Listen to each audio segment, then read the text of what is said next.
Hey everybody, this is Haeravon, And Nocturnia. and this is our Week 1 Dragon Age Inquisition First Impressions video.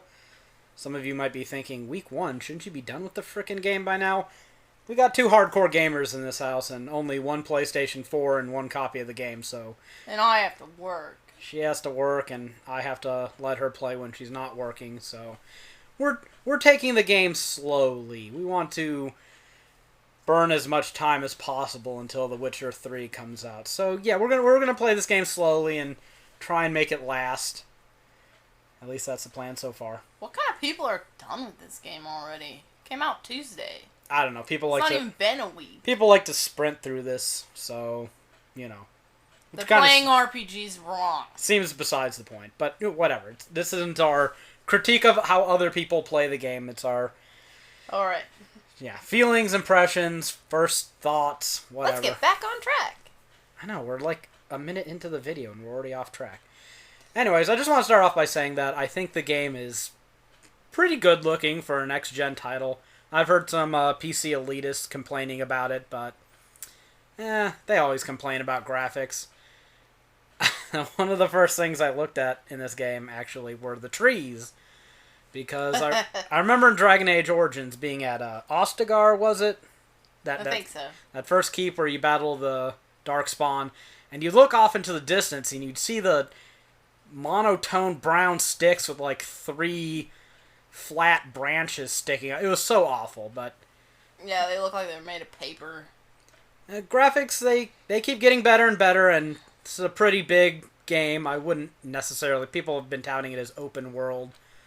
I really wouldn't call it that. It's more like, I want to compare it to Dragon's Dogma, where it just kind of has a bunch of open areas. They're artificially sealed off, but they're pretty big. Yeah. Except this one has several such maps, so I wouldn't call it Skyrim open world. It does have individual levels, but... Different areas that you can go into, and some of the areas, though, are pretty restrictive. Like little walk paths and stuff that you can go in. It changes from area to area. And other restrictions are done by having dragons that are just making it so you can't finish a quest. Or high-level rifts that... Or that. Yeah. So, yeah, that's another good thing. Most enemies level up with you. They seem to, anyways, to a degree. But some encounters are static. You go to the wrong place at the wrong time, and you're going to get your ass burned by a drake or dragon that you are just not ready to mess with. And I love that. I hate the everything levels up with you approach of the first 2 Dragon Age games, because it really made you feel like your character wasn't progressing. It's a good way to punish your NPCs when they misbehave by getting in your way. Oh. Yeah, speaking of Dragon's Dogma again, this has been a constant BioWare problem all of last gen, and it looks like it's coming into effect with this game and this gen too. Your NPCs are incredible... Not NPCs, companions, allies. Whatever. They're incredibly stupid. This game has more exploration, there's jumping involved, so having a character tailing you with physics that's standing in the way all the time is absolutely aggravating. Yeah. Having a quest where you have to walk around a pillar with your character close enough to touch it is very difficult if you have a bunch of people standing in your way. You have to use the tactical camera to walk around a pillar. They always seem to like to stand in doorways, to stand in front of ladders especially, or if there's just a particular spot on a ledge you want to jump up to, they're going to be standing in the way. I wish it was like Dragon's Dogma, where you could grab them and toss them off a frickin' cliff. Sometimes I really, really wish I could just fling them into the abyss. But you can go to an area where there's a dragon, turn around and run down the hill when the dragon is coming, and he burns them, not you. I know, the smart gamers out there would be like, well, why don't you just switch to that character? If they're in the way, just have them do what you want to do. I want to play my protagonist. Yeah. I shouldn't have to switch characters because one of my party members is blocking the door.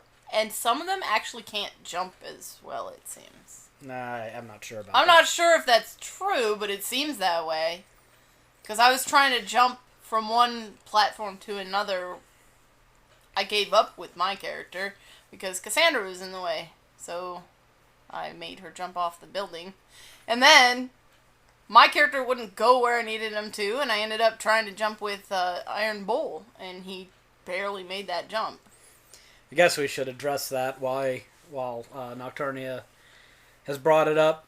You can explore the terrain more in this game than in previous Dragon Age games. You can jump! You can jump. I know, people are like, why would you need to jump? I love being able to traverse the terrain. Games have been three-dimensional a long time. I don't really think there's any excuse for a game in this day and age to lack basic traversal elements like jumping. Still not great. It's kind of like Skyrim where you can stupidly jump at something. Even if it's a ledge that's like waist high or mid-chest high, your character's like, I can't do it. I can't get my knees over that ledge. Use your upper body. Why can't you grab onto it? Yeah, so, again, I'm going to be comparing this to Dragon's Dogma a lot, I believe, but it's not as good as that, where you could actually climb things and you felt like you were, in that world. You still have annoying things like invisible walls that, for some reason, you can't go here because there's an invisible wall. Yeah, and it's funny the way that, you screen flash, knock back. Yeah, at least they were generous. They gave you the option to jump. Which means they gave you the option to jump stupidly. Yes. So you can fall off ledges and into the water. I don't know. It's another game where your character can't swim. Well, back to jumping, or still on jumping, whatever. It being the same button as interacting with things is really frustrating. That's annoying. Try climbing down a ladder and other characters are just slightly in the way so that the little X icon is flashing because it has to actually be highlighted for you to climb down that ladder. So your character just jumps down a hole instead of climbing down the ladder. Not good because you take fall damage. So, ow. Also, the loot windows for objects are usually pretty small, so when you go to walk up to open a chest or mine some ore or pick up something, you end up jumping like an idiot. Sitting there, look at me hopping up and down while I'm trying to pick up this, bear pelt I scavenged off of bear. Or because my character doesn't dodge in combat, one of my things I do to get out of a certain situation is to jump. And also because at first you forgot that attack. Yeah, I forgot that X is an attack. X is attack in so many things, and then to make it jump and frustrating button mapping on the controller, but you get used to it. I don't really have a problem with it. It's a Nocturnia thing. It was fun watching her play for the first few hours, and invariably every fight would begin with her jumping at an enemy. Yeah. Well, now I use jump to get out of things, and then I end up picking up loot, which makes me get hit by the attack I was trying to jump away from. So, yeah, that's not too happy. Minor grievances, I guess, when it comes to terrain traversal. You take the good with the bad. I mean, they kind of had to overuse the buttons, especially on the consoles, because you have to map as many hot skills as possible, and I think even with the way they have things set up, you only have 8 total. Which, since they seem to have trimmed down the skill trees, you only have 8 hot ones. It's 8. Oh, yeah, I guess they use... It's the right bumper, and then the 3 other they main buttons. Potions to the other thing. That's right. I was just playing it. How do I not know that? Oh wait, I'm so low level, I don't have enough skills to have to bother hitting the switch button. 8 hotkeys is plenty. They seem to have severely trimmed the skill trees down, which, you know what? This is kind of like a Diablo 3 thing where everyone cried, oh, they made it casual, they made it simple. I'm actually okay with it. Make the abilities better, not more numerous. Make them have better moments to use them in combat, rather than just having to spam like 12 of them to win a fight. I'm okay with that. They pruned the skill trees down. If that makes me a hypocrite for bitching about them doing the same thing in Mass Effect, so be it. People will also complain that you can't allocate attributes anymore in Inquisition. True. Well, you do it by selecting your skills. Your skills give you attribute points. Yeah, but the +3, no one is ever going to go, well, I'll pick this ability because it gives me the +3 bonus to magic instead of willpower or whatever. No one's going to do that because it's so inconsequential compared to It's made the me ability. decide between two, where I want something more than I want that particular attribute more, and there's two skills I wasn't sure on, it'll make me pick the one that has that attribute first. I'll still end up with both skills, but... But this is another thing that doesn't really bother me that much, and for the same reason that it didn't bother me in Diablo 3, people complain that it simplifies, it casualizes whatever the RPG elements, and I've played enough of these games. Let's be honest. You stack one attribute, always. Maybe a secondary one if you need just enough hit points or magic points to do a certain thing, or a secondary stat to use a certain weapon. But you focus on one thing. The rogue always focused on one thing. The mage always focused on one thing. The fighter always focused on one thing. Maybe, like I said, a few points into a secondary ability. But it really wasn't that complicated. So I'm glad to see that go. It's kind of like in Dungeons and Dragons when you're playing a D&D game. My fighter mage is always going to have 18 strength. They're always going to have 18 dexterity, 18 constitution. These things aren't going to change. You know, if they took that away and made it kind of based by class, what you could do, I don't really think it would change anything one bit. And you're seeing a lot of developers come to that conclusion that it's leveling busy work to make you allocate those skill points when everyone knows damn well where they're going to go anyways. True. So, you know, I'd rather them simplify the on-screen numbers, the character sheets, and make the gameplay more engaging. Which I think Dragon Age Inquisition has largely done. I guess that's kind of a good segue into the combat, don't you think? Yeah, I suppose it would be. I think the biggest difference in combat in this game... Well, if you're playing on the consoles, it has to be the tactical camera. Yeah. From what I understand, you PC gamers have had something similar to this for a while now. And finally they gave it to us console players the ability to pause the game, issue commands while paused, and then kind of time frame the battles just by holding down the trigger button to see our actions play out in a controlled session. And that just makes it so much easier to micromanage fights. I absolutely love it. It's also great that you don't need to use it all the time, and honestly, in some instances, being able to control one character all the time in real time, I found more beneficial, but for those fights that are just hectic and you need the attacks to hit in the right sequence, at the right time, in the right place, the tactical camera is a godsend. It's made combat much, much better in Dragon Age Inquisition than it was in either of the previous two games, in my opinion. I think that it's faster paced when it needs to be for clearing out casual battles, weaker battles, trash mobs, whatever. And in big fights where you need more control, you have it. So I think it's the best of both previous games rolled up into one. Well, I think by now they know that you're playing a mage and I'm playing a rogue. So I mostly have to be controlling my character anyway. So in real time? In real time, a lot of the time. If I switch off of him for a second, they've wasted all the skills that I have to be precisely placed for. So yeah. Being able to pause so I don't use up all those skills is really handy. And I don't know. I need to move other characters around to create spaces, and I can do that now. I imagine your character, the way I've seen you play him, would benefit more from a hybrid playstyle where you drop in and drop out.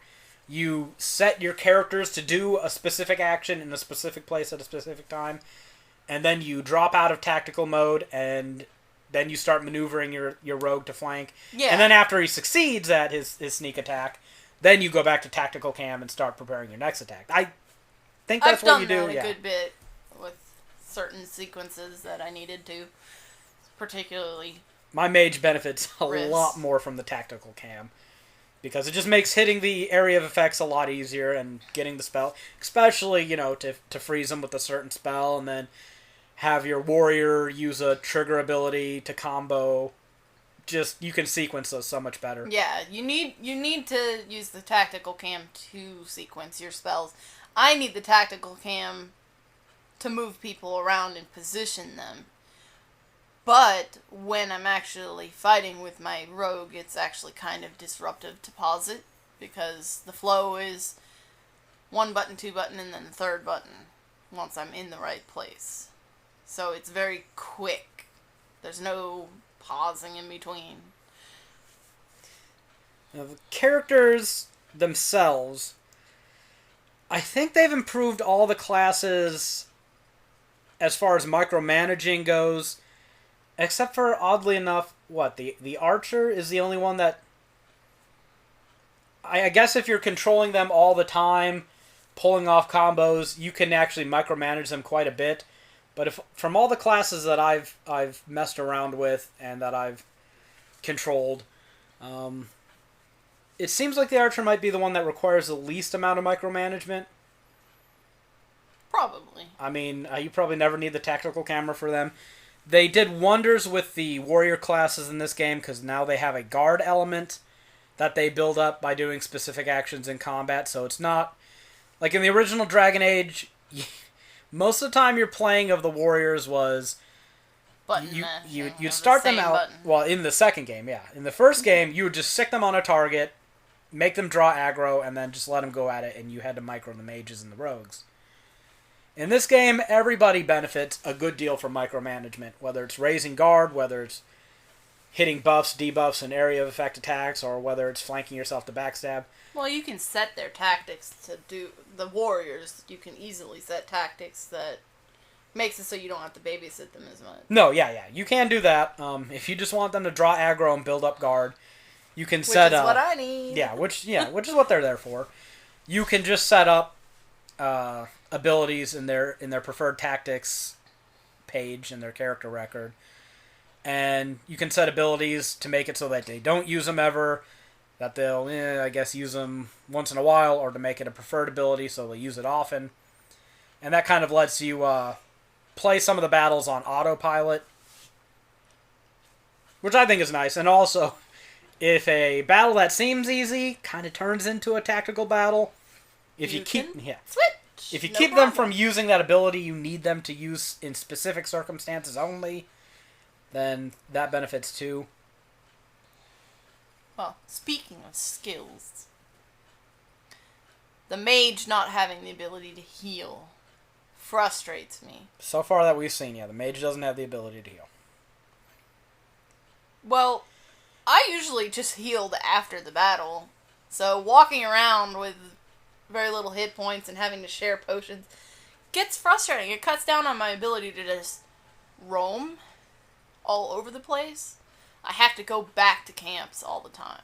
Well, I think that's kind of the point. I think that is their point, but it frustrates me in the game, just because I want to be able to go all over the place, but since you have the ability to jump on stupid places and fall down cliffs, that's where I take a lot of damage, just falling down cliffs, and then I've got to use a potion. But then I only have 8 potions between all of my characters. Healing in this game has largely been replaced by the use of barriers and building up your warrior's guard. Barriers a spell that obviously prevents you from taking damage until the barrier is disrupted. It runs out of time fairly quickly. Yeah. And it absorbs damage. But while you have it on, very few things so far have seemed able to break through it. I'm sure later on, when you start fighting giants and dragons and mages who can dispel your stuff, it'll become more of an issue. But so far, I had a dagger that could disrupt barriers. Yeah, it did more damage. I was using that to take down things barriers. So the whole point is to apply certain buffs to avoid taking damage, And then if you do take damage, you have a stockpile of potions that is shared by the entire party, like Nocturnia said. But you do also have your personal potions, too, which are the ones off to the side. Yes, you can equip multiple types of potions, and yeah. And the healing potions are replenished for free every time you go back to camp, which you can fast travel to, so it's not that much of a slog, usually, but during exploration, it can get annoying to fast travel back to a campsite because it took you forever to climb up that mountain, but now you've got bears and stuff up there. Oh, bears. You got bears up there, and you're low health, so you know you can't fight the bears. So you gotta go all the way back to a camp, and then you're gonna have to climb that hill again. And the enemies might have respawned in between. So that's the kind of thing I don't like about it. Yeah, it does kind of slog things down a little bit, but you can fast travel back to camp, and if you run, I've yet to run out of potions while playing this game.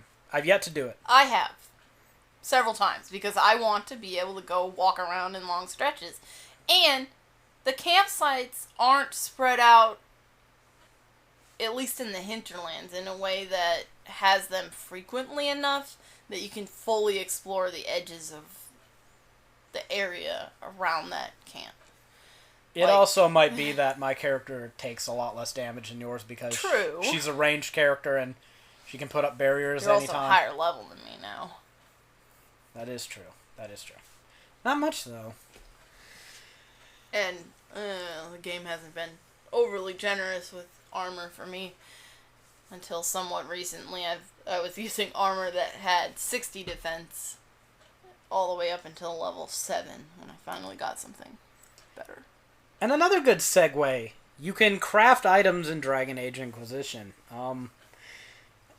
Couldn't you craft things in other... Yeah, you could put runes into craft. That's barely even crafting. This one, you can forge entirely different items by getting schematics, and you gotta collect crappy resources from the environment. Iron deposits, plants, furs from animals you can kill. I love it. I love being able to grind. Oh, by the way, you can grind for gold in this game. Yeah, something you couldn't do in the other ones, although, I mean, you could always just use the gold trick. Yeah, you could just hit two buttons at the same time at a merchant, and they just didn't seem to know what was happening. Yeah. What was it? I can't remember what the options were. Buy back and sell it over and over, something like that. Yeah. Simultaneously. But yeah, I mean, and for some reason they didn't even fix that bug between the two games. This game they decided, we're going to take a long view on this adventuring thing. You're not a straggler hunting for contract obligations under a severe time limit. Although I guess you kind of are, but these rifts, they're such a plot device. They're very, very dangerous and active when they need to be, but when you're just screwing around in your home base and talking to your buddies, they're like, chill, it's cool, the rifts will calm down. Yeah. So... Well, you can watch them as you walk up to them. Before you get there, there's nothing going on. But when you get there, the demons come out. That's when they come out. They, react to people being near them. But if no one's near them, they're like, yeah, I'm just gonna glow a bit. It's like Baldur's Gate 2. After your encounter with Irenicus on Spellhold, yeah, technically you have a time limit and you need to get shit done because bad things are going to happen. But don't worry, you still have time to go mess around with dragons and circuses and romance your girlfriend and all that stuff. Don't worry. It's a time limit, but we're not actually going to check the clock. Kind of that same thing. Yeah. So, it's a long view adventure. You can send your advisors out and their forces under them to go do innocuous things like haggle with merchants or guard caravans. Finally, a game doesn't make you do every single little piece. It actually feels like you're leading people instead of just... You do everything, but you're supposed to have this army, and but you're the only one doing anything. Instead of having that, you actually have people that do quests on their own that you're not even involved in. So it actually does feel like an organization So that's good. That is good. To be I fair, enjoy though, that. a lot of this Inquisition is entirely on paper. You go to the board or the war room and you move imaginary pieces out on a board and you tell them to do missions, and then after an hour or whatever, you come back and check and they give you a mission report. So it's not actually like there's some meta game where you're controlling soldiers and or spying on things. But, you know, that's not your gig. You go out and you handle things with your strike force. You're the Inquisitor, but you're also the commander. Inquisitor and commander, I guess. Well, they do a pretty good job of explaining the fact that people don't know your character. You're an unknown thing, so in order to make people less scared of you and to maybe see what you are, you go out personally. You have to be seen by people for people to get on your side. Yeah, probably shouldn't oversimplify things. You do have diplomatic things your character goes on. We call that the story. Yeah. And it's not your job to go spying on the farmers in a town to see who they're selling pigs to. You can have underlings do that. And your underlings do show up in certain scenarios when you're setting up camp in the wilderness. So it's not like your entire Inquisition is just on a war room map. But you're giving commands, but you're not necessarily always playing those commands out. I'll use the there's a quest where you set up the markers where you need the people to build watchtowers. And then you go to the war room and you tell them to build the watchtowers where you mark them. So you're involved in the quest, but you're not the one actually sitting there building a friggin' watchtower, because that would be a waste of your time as the Herald. So I like that they'd have that. But it's not a waste of the Herald's time to have to actually walk through the hinterlands, find a new campsite, and then have that campsite set up. Couldn't a scout do that, really? Well, a scout probably should be able to do that, but you're also supposed to be going out into the hinterlands so that you are a presence there. You're supposed to be a presence there so they see you as what you're supposed to be. So it's kind of give and take. Some of the elements are superfluous. You do at times feel like a commander leading an Inquisition, but most of the time you do just kind of adventure off and advocate for that Inquisition. I guess it's not really that different from Dragon Age Origins. I mean, you were building up a force, tying people to you with alliances, but they never really did anything until the 10th hour, you know? It was mostly just you and your handful of buddies and your campsite. But our forces in this one are actually involved throughout. Yes. So you go and recruit a guy to bring you horses. When you started, there's no horses in your stalls. Yes. You go get that guy. He is now in your stronghold, and there are now horses. Yes, you do have strongholds. It is a bigger scope over what we've seen previously in games. You build up power by doing quests. Certain things increase your influence, which earns you Inquisition perks. So it's a cool system. Like I said, some of the elements are kind of bogus. But all in all, it's more enjoyable than the standard group of adventurers with invisible backers and all this impending doom and infrastructure you're supposed to be in control of. Nothing happens along the way until the end, and then you might see your forces. But most of the time, in the end of a lot of games where you're building up forces, you really don't see the forces. They say this, and this happened because you built up those forces, but then you're still alone fighting the biggest end creature. Maybe I've been a little hard. I'll try and use another Baldur's Gate analogy, maybe. There was a quest in the Diarnis Keep where if you were the right class, you could take it over and essentially serve as a regent. And for a little while in the quest line, people would come up to you with things to deal with. Typical, I guess, Lord Liege things. Oh, there was a flood, now we need to repair the levees and bridges. You know, people would try and scam you. It was a very, very, very short part of the game.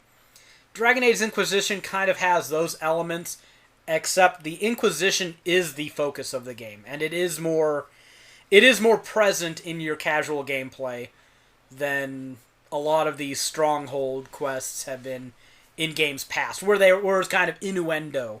They put just enough background to make you kind of almost think that you were running an operation, but not really. It was just a coat of paint. Yeah. This one, it's less superficial. In this one, what you do affects the Inquisition overall. You can even in little quests, you may be able to recruit somebody that helps the Inquisition. And they kind of come out of nowhere. Yeah, and you won't even know that that's a quest where you can recruit somebody that then joins your cause. They don't join you and travel with you, but they'll head to the headquarters and then do things there. Small bands of miscreants that, if you help out their leader, all of a sudden you've got these rogues on your side, and yeah, you might never actually see them during gameplay. They're not going to help you take down a giant or whatever, but, you know, you get the power, and it's kind of cool knowing that they're there, and that you've made a deal with these people, and their spies are on your side. It becomes a number game as soon as the quest is over with, but it's still pretty nice. Well, you also see them out and about, too. It depends on the character. Yeah, it depends on what it is. But some of them stick around more than others. Some of them are more prevalent than others. You promise to clean up the roads, and they'll send people to patrol them.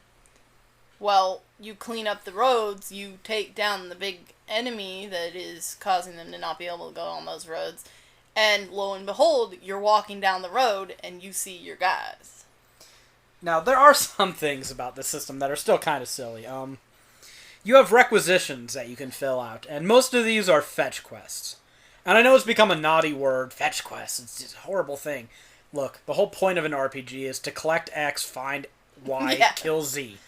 So I'm not gonna rag on fetch quests. When the whole game's a fetch quest, that's another issue. The fetch quests need to have some kind of perspective as to why you're doing them. And some games have gone further with it than others, where they try and go MMO style. Hey, look, it's an open world MMO, and look at all these NPCs and all these. They're all the same damn quest. But whatever, I don't think Inquisition's quite that bad. But it still does seem disconcerting when your Inquisitor, you know, the only person who can save the world, is collecting cloth and iron so that, you know, you can make some bandages for wounded soldiers. Well, this just entirely stinks of something an underling should do. To be fair, the Inquisition starts out with a handful of people, and then you're growing, but the fact that you're still doing it. But it changes what you're getting, and it seems like it's bigger things. I don't know. It still does seem kind of silly. Like, the Inquisitor needs to be the one going out there and planting a flag at a logging stand so you can make swords. Well, the way they word it, they're like, well, since you're going to be out there, can you look out for this? I know. I don't want to complain about it too much. So, just for the sole reason, I'm going to give that a total pass, that last example I gave. Just because when you go up to the site, the landmark, the resource, and you plant your flag, I just totally get flashbacks of Rome Total War. This land is Roman! So, you know, I find myself saying that at some points when I'm claiming things. I'm pretty sure I've said it almost every time. It's just nice. At least internally, if not externally. It does kind of create some stupid moments. Like, you go to a place that, you know, there are people that give you a quest, well, we're not joining you until you do this. And you go up to their well in the middle of their keep and you plant your flag and you're like, oh yeah? I mean... I claimed your well, it's mine. My flag says differently. You might not be, but I'm drinking your water. You can't stop me! So, well, that works for my character more than it does yours. Yeah. My character is a stoic Kunari mage. She's a little elfling rogue. She's totally playing the improbable hero role. Well, yeah. Well, if you're gonna play a rogue, right, you're not a heroic character. A rogue cannot be a heroic character. It just doesn't work. So, I'm the reluctant hero that's kind of like, well, I guess I don't really have a choice, so... Not just the reluctant hero. Your character isn't reluctant. He's not the anti-hero. I mean, he's those, but he's also the... You shouldn't be in that role. Well, hero. That's why I make my character go, What do you think, Cassandra? Yeah, her character has some self-doubt. But you know what? That's called role-playing. Okay? Yes. Yes, it's a... Oh! It's a role-playing game, and we're role-playing You our can't give your character and opinions. It's nice that you can play your character that way. You can play your character with, like, yeah, I'm a badass. Or you can be like, well, I'm just doing what's right. Or you can be like, I don't know what the fuck I'm doing at all. It's nice to have choice. You're kind of cast as the leader of the Inquisition, but sometimes you don't really seem to fit that role. I mean, even a lot of NPCs in the game have doubts. Who's really in charge of this Inquisition again? We're at the beginning, so we don't know how this all pans out. Yeah. But, your character doesn't really seem like a prime mover.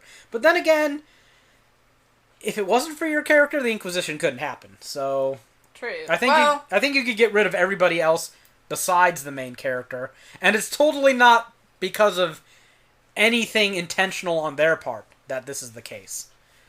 But it's still fun. Well, if you talk to them, they say they would have had the Inquisition with or without you. It's just, it would be ineffectual because, well, yeah. You know, the story. Yeah, and I could start a football team, but I'm one fat guy and I'm not going to ever win, so... Well, they also say the Divine was going to start an Inquisition if the whole gathering if things work. fell through at the beginning of the game. Right. So, but... I just like my character because she is the exact opposite of what the omnipresent in-game church wants as their key figure. Well, yeah. They also say the same thing about mine. They do. They kind of try and play that angle no matter what class or what character, class, race you are, but I'm curious how it plays out if you're playing like a human warrior. A human warrior I'm female. curious how that works. Yeah. How would that work? I would like to see that. I might actually play through again and play as such. Just because that's kind of the archetype for what they would want to have. It is exactly the archetype. So how does the game handle that? Because if you play anything but that, it seems they go, oh, you are definitely not okay as this character. I'm an elf, I'm a rogue, I'm Dalish. I should not be involved in chantry affairs. My character doesn't even believe in those gods, and now he's the hand of said gods. And a Kunari mage is... Yeah, and a Kunari mage, Kun follower. You don't believe in those gods? You're outside the Kun? You don't follow the Kun. Well, I don't know what your character is. No, your parents your parents fled before you were born, and you were born outside of the Kunari land, so you're way off. Your character is your character's not even what your character's supposed to be based on what your character is. What's that? The Talvasoth? I'm probably saying that wrong. Vasoth? What? You're a Kunari who doesn't believe in the Kun. Yeah, that's the Tal whatever. So, and you're a mage, which the Church of Andraste is not fond of. The Chantry doesn't like that. Yeah, the Chantry's not fond of mages. They're not fond of the Kunari. And you're a Kunari that doesn't even follow the Kun, so you're extra bad. Well... But at least you're female. I like to play it in my mind. Again, it's that roleplay thing again. Your parents fled a domineering state church. They probably didn't indoctrinate you into another one. Yeah. So my character probably has a very strong atheist agnostic streak going on. It just seems like that would be the thing that her parents would have impressed onto her. But then you find yourself in the situation that Dragon Age Inquisition puts you into, so it's kind of like, well... kind of hard to play that card now. So... Some other things in the game. I think I should talk just about the animation. BioWare, it's never been their strong suit. It's still not. Don't want to rag on the game for inconsequential stuff, but it did spring to mind, so I will talk about it. Your characters do move stiffly a lot of times, and especially in cutscenes, their arms seem like they don't really belong with your body. Like they're mannequin arms just stuck on there in one pose, and you know. And the game frequently makes your characters that you're trying to talk to do weird, awkward poses where it looks like they're supposed to be holding something or leaning on something, and they're not. Maybe that's just supposed to be the hand cover position, but since it's not actually on them, it kind of just looks weird. Like, they're supposed to be leaning on a sword, but they're not. Well, she also has her ass bent and sticking out. That is true, So yeah. she definitely looks like she would be leaning on a sword, but there is no sword. And it's weird and awkward. Varric likes to awkwardly squat for no reason. Towards the end of conversations, or in the middle of a conversation, or transitioning in a conversation, he does a squat. Over and over. And some characters in the game, their faces are just bad. It still seems like BioWare building faces with old BioWare tools. Yeah.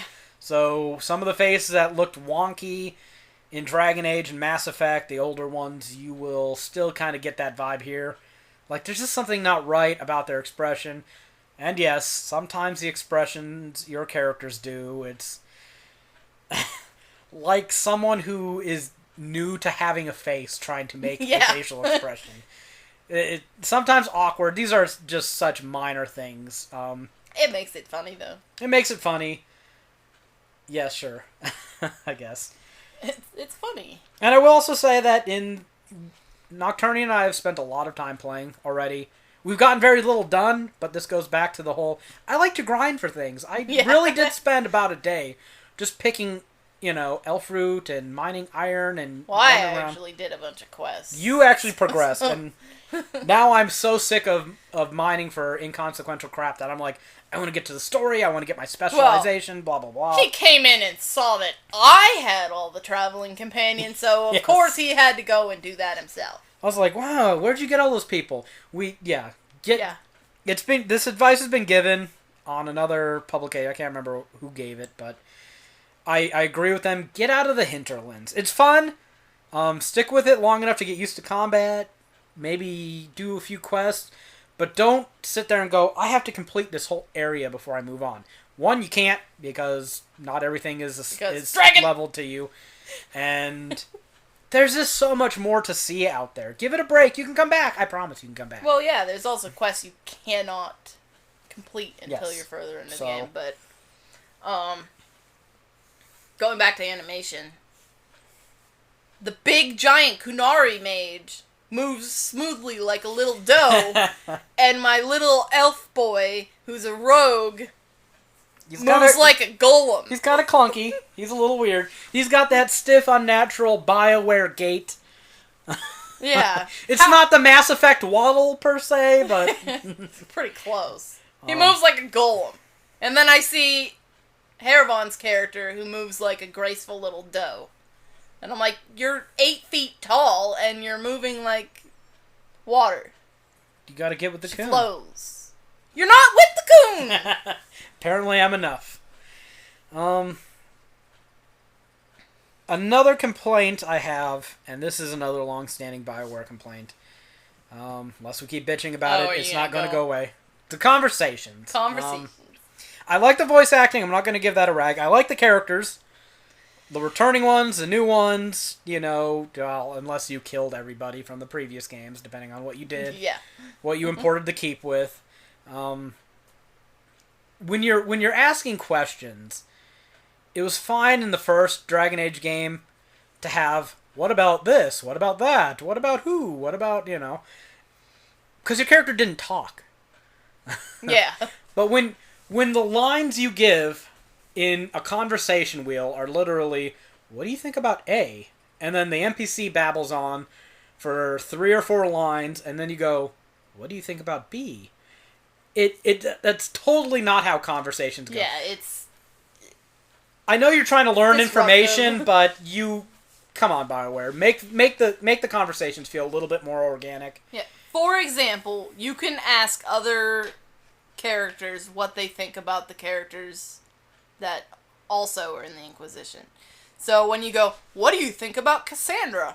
What do you think about Varric? What do you think about Solus? It gets really frustrating. Yeah, it does. Why can't your character interject a little bit of what they think about them? Clearly they have thoughts about them because your character reacts to the different characters differently. It totally doesn't sound like realistic dialogue. Yeah. And the cutscenes don't really suffer from this. Most of the main story dialogue doesn't suffer from this, but it does get grating when you're walking around talking to people, and I think it might just be a side, the voice acting is so good, the character animations are okay, hit and miss, but the characters themselves have really interesting personalities, and the world has come a long way in terms of depth and beauty, that when you have problems like this, they become really glaring in ways that they weren't 6 years ago. Yeah. Well, they also still do the same thing where what you're selecting doesn't actually match what your character's saying. Like, this was really bad in Dragon Age 2. It's not quite as bad in this one. At least this one, they keep the tone, basically. But they still do that, where it's something different than what you would expect based on what the little Q thing says at the bottom that you're picking from. It is not as bad. I just bought Mass Effect for the PS3 off of PlayStation Network for... We're getting outside of a first impression of Dragon Age. No, we're still on it. We're still on it. We're still ragging on BioWare. It's BioWare first impressions now inspired by Dragon Age Inquisition. But I was just playing that game earlier, and I had a conversation, and I think the conversations were... sure, maybe, and got something else just totally inconsequential. What do you pick between three options like that? Sure, maybe, whatever. I mean, what is my character even going to say? Well, if it were Dragon Age 2, sure is, yeah, let's go do it. Maybe is, I don't know, let's think on it. And no would be like, fuck no, fuck you, I'm gonna stab you in your mother's face! So... And then somehow you would wind up romancing Anders. Yes, well... Because... And Fenrir. I don't know what it was about that game, but you could not keep that guy off of you. He was... Well, I couldn't keep my character straight in that game. You can't keep your character straight in any game. True. That's why you're Dragon's tiptoeing. Dogma. That's why you're tiptoeing around Iron Bull. You're like, I'm going around the circle to make sure I never select the hearts, so I don't end up hurting my poor little elf guy with giant men. Yeah, that Iron Bull is probably a little bit too much for you. I think he would rip him in half. He's about the size of Iron Bull's leg. So. Oh man. That's not off topic. That's just no. That's not off. That's topic. off. That is a good segue into the romance selections. Oh, we're gonna talk about this in this video. Oh yeah. Oh, I thought we were gonna do that for another. Okay, we can talk about this. Right. I frequent forums a lot. Mostly just to lurk in the background and laugh at people being stupid. And Nocturnia and I have talked in length about Anita Sarkeesian, this SJW bullshit, Gamergate, all the stupid crap going on. And one of the issues that crops up is, BioWare is so stupid! Why do they only have 2 romance options for male straight characters? They're pushing their SJW agenda on us. Grow up, you little fucking homophobes, okay? Seriously, I can't stand this SJW crap in gaming, but this is so totally not an issue. I would like to bone more characters, though. You would always like to bone more characters. Her biggest complaint in video games is that, especially in The Witcher, and I'm gonna hear about this shit. Why can't I bone Liliana and Vivian? Why? CD Projekt, if you still have any time left, I beg you, I implore you. Please let Geralt bang everything! Yes, just... He did in the first game, but he didn't in the second game. What the hell? Just give Nocturnia her option to live out her little husband-foo fantasies with Geralt and have him plow every female in the game. Please do it, or I'm going to be hearing about it. But on to Dragon Age. Little anonymous tween-age insecure... I don't know, whatever. I don't care that the characters can have gay sex or whatever. I don't care about that. But I would like to have more options for people to have sex. More options never hurt anybody. Yeah. But people bitching about, you can only have 2 options. How many options could you have in pretty much any other BioWare game? True. As a straight male character. Now, one thing I'd like to critique out the door, these games are about role-playing. A lot of people poo-poo the romance thing. I love it. I've been hooked on BioWare romances since Baldur's Gate 2. If you don't like it, I'm sorry. You have the option to not be involved in a romance. You don't have to waste your time with it. I think adding more interaction for more people, the high tide raises all boats. So if you don't like it, fine. Shut the hell up. Don't bitch about it. It's not an issue for you. Good. You have no opinion then. I want the option to bang anyone I'm traveling with. She won't be happy I'm really mad that I can't bang Varric. Yes. I would play a female character specifically to bang Varric. She wants there to be a hold down X button to romance any character in an RPG.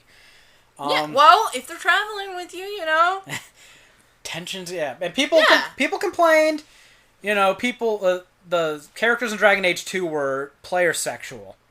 Which I actually thought was fine. I think that's fine. People complained that it took away from their character, and I do see their point. To have characters But you didn't have to choose the romance option. For characters who are like... Well, that's true, but let me just finish my point. For characters who are like Dorian or Sarah, who have a fixed sexual orientation, or characters who are like Vivian, who are in a romantic engagement already. Okay, yeah, that one doesn't count. Whatever. You're a mistress to a... The point is, they have... Like the point... You don't have to like it, but the point is, that's their character. And I know I'm going to make the mistake of conflating something that happens in the real world with fantasy. Fantasy is fantasy, and fantasy should have no bounds. I know that's a viewpoint some people, like Nocturnia, especially have when it comes to digital characters' genitals. But the way the real world works is not everybody wants to fuck you. Okay? Not everybody's into you. Not everybody thinks the gray horned Hulk over there just rocks their boat. Yeah, but in the real world, there is no Herald of Andraste. No, there is no. That's the thing. That's why I said I was making a mistake. But look, if you want realism, and I think BioWare has said that this is more realistic, and I agree with them. It is. Some people are in relationships. Cullen does not want any of my coon poon. Okay, fine. He's a little vagina. He's too busy pampering his hair. Whatever. Let him miss out. Okay, because once you go gray, you never stray, and he knows it. Okay. So, but you know what? I'm okay with BioWare's stance. Let him be more realistic, okay? It affects your NPC's interactions with a character depending, I guess I'll overuse the word, depending on how they'll interact with you, with the sultry connotations implied. If Sarah is not amorously disposed towards Rebecca's elf, that kind of affects their in-game relationship. Yeah. That's the storyline. That becomes an issue. And I don't really view it as any different from having save states in the Dragon Keep. To have certain things in effect when you go into a gameplay world. And I know that it's mutable to an extent in the Dragon Keep, but once you start a character and the world and the other characters in that world react to the character a certain way. And that's the story. That's the character you chose to play. That's how everything bounces off that character. And I'd rather that decision matter. I'd rather the characters in the game actually respond to that instead of it being a non-issue and the world wrapping around whatever decision you make. I'd rather there be some friction. I'd rather there be some doors closed. It makes you more likely to explore it again later as something else. I'm okay with that. I'm okay with the player sexual approach.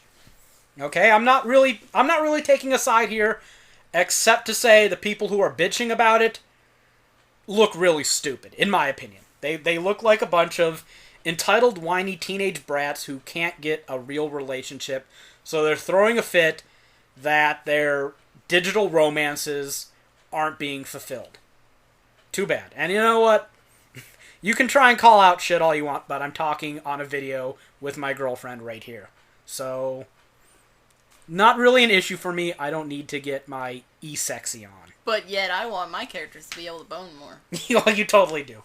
Maybe that says something about our relationship, but we're not going to go into that too much, right? Well, I'm perfectly fine with the characters not being boneable, every single one of them.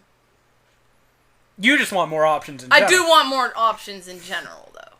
Have some characters like Sarah that are not available, but give me a few more options. It would be nice if there were a few more.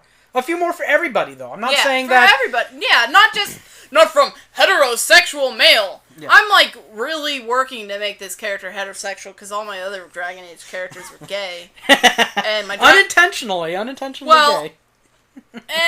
Dragon Age 2, the best option was Fenris to romance, because there weren't good options otherwise. True. In Dragon's Dogma, I wasn't gay by choice. Yeah, that just happened. Dragon's Dogma, it was... You don't even know who it was ambush romance. Yeah, so... Yeah, that's not really a fair comparison because you can't choose it, so... But he makes fun of me because every single character I end up playing ends up in a homosexual relationship, if that's a possible option. It's funny. And I don't even do it on purpose most of the time. Although I did that with Fenris on purpose. Well, you got an STD from Isabella, so I boned everybody that I could. True.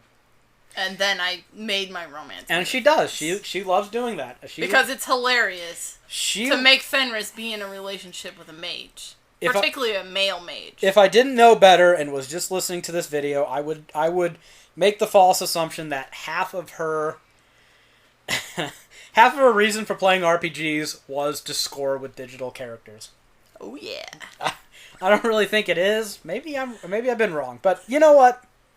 Whatever. If that floats her boat. But really, you sound like a bunch of spoiled, petulant children when you whine about this issue, and you're not whining about the limited options in general.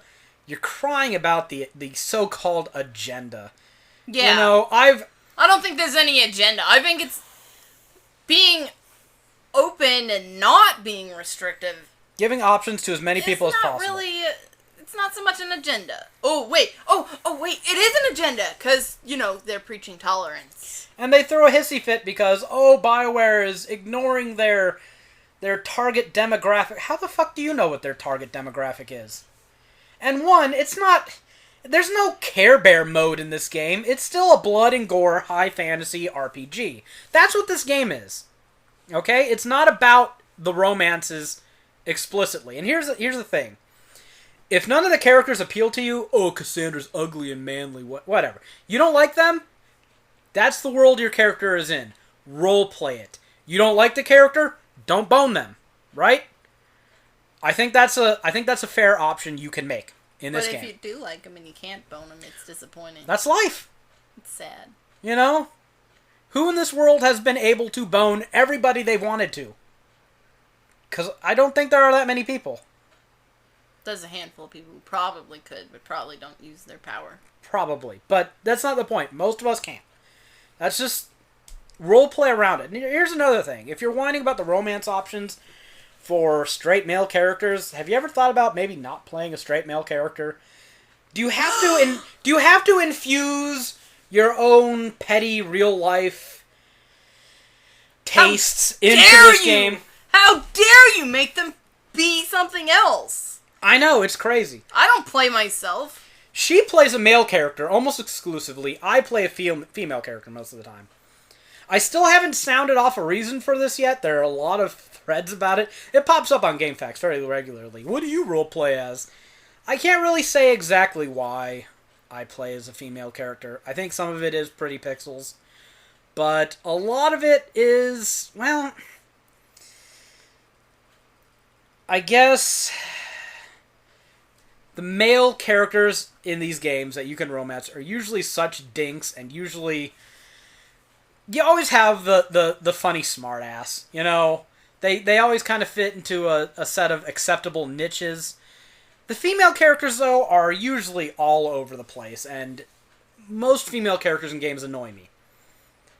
And if I'm going to have a female character in the game, why don't I just make my own? My own badass, fucking strong female character. Because then when they have crappy romance options, that is interactions, Mass Effect 1, that Mass Effect, you end up going, But you said it yourself. You don't have to romance them. True. In Mass Effect 1, all of your options for femship, they're not good enough for her. No, Kaden is totally... Kaden, you are too fucking female for femship, okay? You are not man enough for her. Garrus, I like that romance. I like that arc. I like that story. That was good. I like that. So, you know what?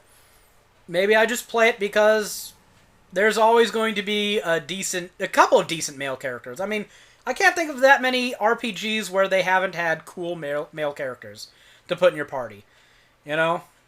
And females, on the other hand, a lot more hit and miss. Just my personal taste, though. I like strong female characters. Maybe that's why I don't understand the bitching about Cassandra. Well, you usually end up with an option of a strong female character or a lolly. A lolly, or the pretty girl, or the indecisive. Yeah, or the stupid pretty girl. Yeah. Well, you know what? I don't. Oh my god! I don't dig Leliana. Morgan is more my speed. I didn't really like any of the female characters you could travel with in Dragon Age 2. Isabella was alright, but... Well, Aveline would have been alright. Aveline, yes. Except Aveline ends up with Donick, or whatever his name is.